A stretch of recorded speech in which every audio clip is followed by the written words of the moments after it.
వైద్యారోగ్య శాఖలో అవినీతి రాజ్యమేలుతోంది. ప్రతి పనికి ఓ రేట్ ఫిక్స్ చేసి వసూళ్ల దందాను నడిపించడం తీవ్ర చర్చనీయాంశమవుతోంది. డిప్యూటేషన్లు, ఉద్యోగ నియామకాలు, ఉద్యోగోన్నతుల విషయంలో ఇప్పటికే సదరు శాఖపై అనేక ఆరోపణలు వెల్లువెత్తుతున్నాయి. వైద్యారోగ్య శాఖలో పనిచేసే ఉద్యోగులు సైతం తమ ఫైలు కదలాలంటే డబ్బులు ముట్ట చెప్పాల్సిందే అని బాహటంగా ఆరోపిస్తున్నారు. వైద్య శాఖలో పనిచేసే ఉద్యోగులు సైతం తమ ఫైల్ కదలాలంటే డబ్బులు ముట్ట చెప్పాల్సిందే అని బాహటంగా ఆరోపిస్తున్నారు.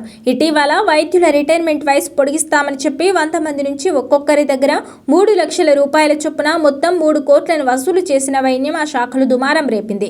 వరుస ఆరోపణలు వస్తున్నా సదరు శాఖలోని కీలక అధికారులు మాత్రం ఎలాంటి భయం బెరుకు లేకుండా వసూళ్లకు తెగపడుతుండడం విస్మయానికి గురిచేస్తుంది. తాజాగా ఓ కీలక అధికారి మందులు, సివిల్ వర్క్స్, ఎక్విప్మెంట్, పీఎం అబిం బిల్లుల చెల్లింపులతో పాటు పెనాల్టీ టెండర్ల రాయితీల్లో భారీగా అక్రమాలకు పాల్పడినట్లు ఆరోపణలు వెల్లువెత్తుతున్నాయి. బిల్లుల చెల్లింపును ఆసరాగా చేసుకుని సదరు అధికారి భారీ స్థాయిలో అవినీతికి తెరలేపినట్లు తెలుస్తోంది.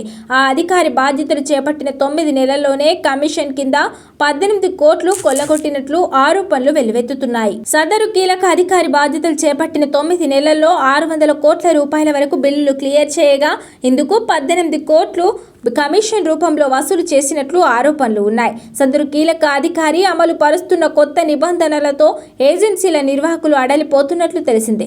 కమిషన్ వసూళ్ల వ్యవహారంలో వైద్య శాఖ పెద్దలను సైతం ఆ అధికారి లెక్క చేయడం లేదని సమాచారం.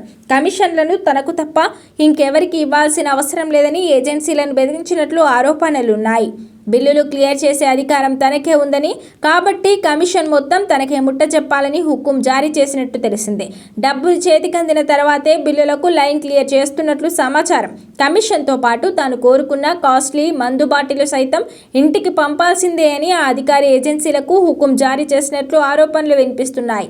బయట నుంచి తెచ్చిన అప్పులకు వడ్డీలు చెల్లించడం కన్నా కీలక అధికారి కమిషన్ ముట్ట చెప్పి తమ బిల్లులు క్లియర్ చేయించుకోవడం బెటర్ అని అనుకుంటున్నారట.